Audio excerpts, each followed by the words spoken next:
দেখেন ভাই, আমরা না করি কথা শুনে, আমরা সবাই খালি আমাদের বাংলাদেশের সমাজকে খালি হাততালি দিতেই থাকি, হ্যাঁ না বলতেই থাকি, এর আমাদের স্বভাব।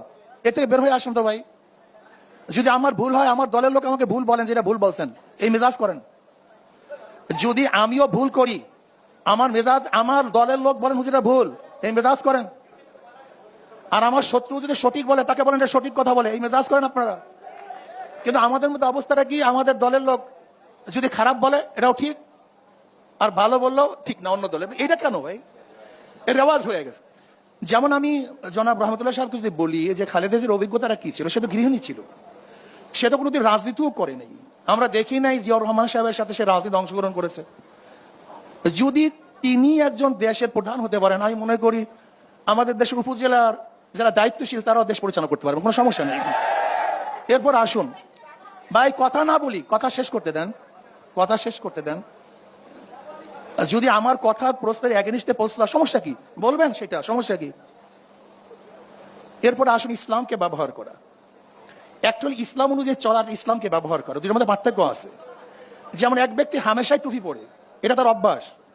আর একটা হলো স্বার্থের জন্য টুপি পরে, এই দুই টুপি কিন্তু এক টুপি না। কেউ হামেশা নামাজ পড়ে আর কেউ নির্বাচনে নামাজ পড়ে, এই দুই নামাজ কিন্তু এক নামাজ না। কেউ সবসময় শরিয়াত অনুযায়ী চলে আর কেউ নির্বাচনের সময় ইসলাম হুকুমাত অনুযায়ী চালাবে, মদিনা সনদে চালাবে, এই দুই সনদ এক সনদ না। দেখেন, আমরা কিন্তু সবসময় ইসলাম অনুযায়ী চলার চেষ্টা করি। 92% মুসলমান ইসলামের বাইরে যাবে কেন? আজকে ডেমোক্রেসি আনবেন কেন? ডেমোক্রেসি কি এটা মদিনাওয়ালাদের? ডেমোক্রেসি কোথা থেকে আসছে? সোশ্যালিজম কি মদিনাওয়ালার? ক্যাপিটালিজম কি মদিনাওয়ালার? সেকুলারিজম কি মদিনাওয়ালার?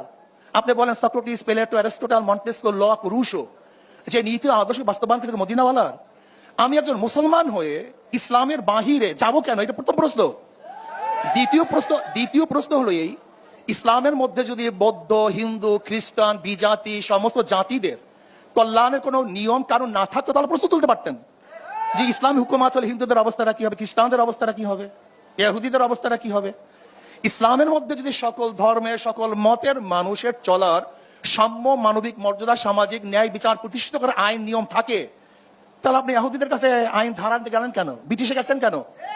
আমি আমেরিকায় গেছেন কেন? ভারতে গেছেন কেন? দারুণভাবে আমরা পর্যবেক্ষণ তুলে জানতে চাই সেই সাম্যের ধারাটা আসুক এবং সবাই শান্তিতে বসবাস করে। দিন শেষে আমরা সবাই আমি যেটা বলতেছিলাম, দেখেন, ইসলামী ফোবিয়া এবং ইসলাম সম্পর্কে অজ্ঞতা আমাদের মূর্খ বানিয়ে দিয়েছে।